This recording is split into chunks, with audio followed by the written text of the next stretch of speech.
Hey everyone, my name is Michael Coker and I'm the mayor of the city of Mulberry. And today I'm going to talk to you about three charter amendments that we have asked the state legislature to enact.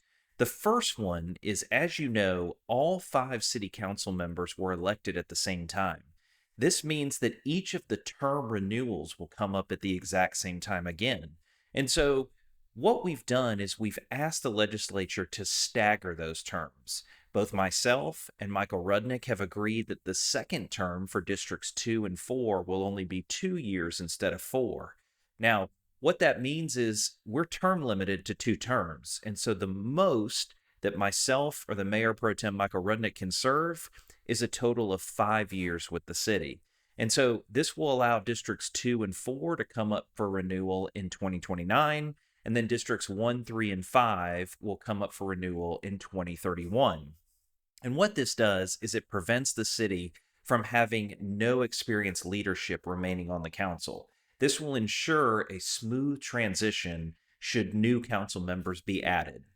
Second, we have asked the legislature to clarify that the city manager position has certain requirements that must be met.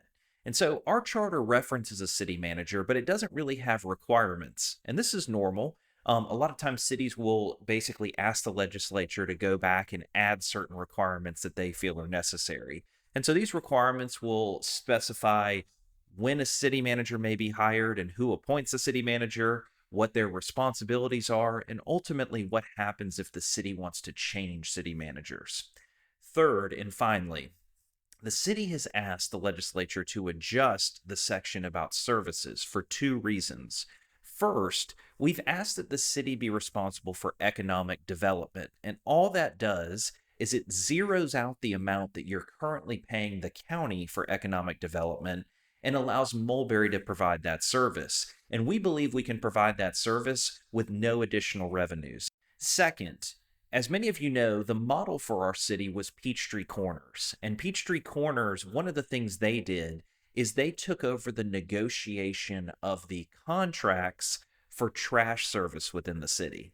And so what they did is they didn't provide trash service, and Mulberry's not going to provide any trash service, but they took over that negotiation. And what that did is it allowed Peachtree Corners to provide trash service to its residents at a much cheaper rate. And so we're just asking to follow that same model as Peachtree Corners, allow Mulberry to negotiate the trash service contracts instead of the county, and then that way we'll have that local control over our own trash service. So those are the three main charter amendments that we've asked the legislature to enact. Obviously, if you have any questions, reach out to me. I'd be more than happy to answer them. But until next time, I continue to look forward to the great things that are happening in the city of Mulberry.